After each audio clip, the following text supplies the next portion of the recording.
Hello everyone. आज की हमारी जो ये वीडियो है 12th क्लास के लिए होगी। 12th क्लास में हमने सेकेंडरी एक्टिविटीज़ का टॉपिक शुरू कर रखा है।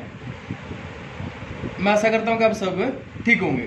देखिए, आज की जो वीडियो है इसके अंदर हम दो छोटे छोटे टॉपिक बनते हैं, यानी कि परिभाषा बनती है, उनके बारे में जानेंगे कि प्रौद्योगिक ध्रुव क्या होता है और स्वच्छंद उद्योग कौन से होते हैं। सिर्फ इनके डेफिनेशन के बारे में जानेंगे जो कि एक एक लाइन के बनते हैं। तो चलिए शुरू करते हैं। प्रौद्योगिक ध्रुव का मतलब क्या होता है, हमने कल पढ़ा था, जो पहले वाली जो वीडियो है उसमें पढ़ रखा है हमने हाईटेक इंडस्ट्री के बारे में पढ़ा था।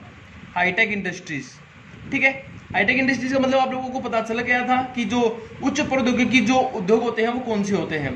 तो क्या होता है कि मान लीजिए एक बहुत बड़े क्षेत्र के अंदर हाईटेक जो इंडस्ट्रीज जो होती है ना, वो अधिक मात्रा में वहां पर लगनी शुरू हो जाए, यानी कि एक सेंटर बन जाए, उनका एक केंद्र जो बन जाए वहां पर, ठीक है। हाईटेक इंडस्ट्रीज का जो सेंटर बन जाता है ना, उसको बोलते हैं हम टेक्नोपोल्स भाई, ठीक है, यानी कि प्रौद्योगिक ध्रुव उनको बोला जाता है, ठीक है। ये कहां पर लगाई जाती है आप लोगों को पता ही है। साफ सुथरी जगह होती है, वातावरण अच्छा होता है, पर्यावरण के अनुकूल होते हैं, ठीक है, भीड़ से दूर होते हैं, शहर से बाहर होते हैं, ठीक है। तो इस प्रकार के क्षेत्रों के अंदर ये लगाए जाते हैं। सिर्फ ये पूछा जाता है कि प्रौद्योगिक ध्रुव होता क्या है, तो हम क्या लिखेंगे, हाईटेक इंडस्ट्रीज का जो एक सेंटर बन जाता है, एक केंद्र बनकर के जो उभरता है ना एक क्षेत्र, उसको हम क्या बोलते हैं, टेक्नोपोल्स, यानी कि प्रौद्योगिक ध्रुव बोलते हैं। एक लाइन में हो गया कंसेप्ट क्लियर। अब बात करते हैं स्वच्छंद उद्योग। स्वच्छंद उद्योग के बारे में आधुनिक जो उद्योग पढ़ रहे थे ना हम, उनके अंदर इसका जिक्र आया था। वैसे जो हाईटेक इंडस्ट्रीज होती हैं वो भी स्वच्छंद उद्योग ही होती हैं, ठीक है। हाईटेक इंडस्ट्रीज लगा लीजिए, या फिर हमारे जो आज जो आधुनिक जो बड़े पैमाने के जो उद्योग हैं वो भी स्वच्छंद उद्योग के अंदर शामिल होते हैं। लेकिन इनके अंदर क्या होता है, इनके अंदर जब इसको अलग लिखना होता है तो कुछ विशेषताएं बतानी होती है, और उनमें ये कहा जाता है कि ये जो होते हैं ना, ये नहीं देखा जाता कहां पर लगाए जाते हैं, ये अलग अलग स्थानों पर लगाए जाते हैं। जहां पर विविधता पाई जाती है, जहां पर भिन्नता पाई जाती है ना, उन क्षेत्रों के अंदर ये, उन स्थानों पर ये लगाए जा सकते हैं। दूसरी चीज क्या है, दूसरा ये है कि ये जो कच्चे माल के ऊपर निर्भर नहीं करते भाई, कच्चे माल के ऊपर डिपेंड नहीं करते। कच्चे माल पर ना डिपेंड करके ये संगठक पुर्जों पर डिपेंड करते हैं। जो मैंने बताया था पहले कि ये संगठक पुर्जे जो होते हैं ना, अर्ध निर्मित जो माल होता है उसके ऊपर डिपेंड करते हैं।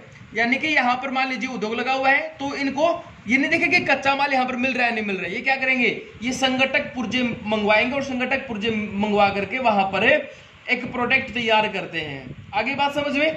दूसरा ये भी नहीं देखते कि कच्चा माल जो है, जिस प्रकार हमने पढ़ा, मान लीजिए चीनी उद्योग है, चीनी उद्योग का कच्चा माल गन्ना है। गन्ना क्या है, गन्ने से जब चीनी बनाई जाती है तो उसका भार कम होता है। तो यहाँ पर ये नहीं देखा जाता कि कच्चे माल से जब तैयार माल बनाया जाता है तो उसका भार कम होगा या अधिक होगा, भार के कम होने या अधिक होने या ना होने, भार में कोई फर्क ना पड़े, तो इन चीजों का इसके ऊपर कोई असर नहीं पड़ता है, क्योंकि संगठक पुर्जों के ऊपर डिपेंड होते हैं। यहां पर क्या होता है, यहां पर जो उत्पादन होता है ना भाई, उत्पादन भी कम होता है यहाँ पर, ठीक है। उत्पादन कम होता है क्योंकि यहाँ पर जो उत्पादन होता है वो डिमांड के ऊपर होता है। जितनी डिमांड होती है उसके हिसाब से यहाँ पर उत्पादन किया जाता है, ठीक है। उसके बाद यहाँ पर क्या है, उत्पादन कम है तो जो श्रमिकों की जो संख्या है वो भी यहाँ पर क्या होगी, कम होती है इनके अंदर, ठीक है। और सबसे बड़ी बात यह है कि ये प्रदूषण नहीं फैलाते हैं, ठीक है।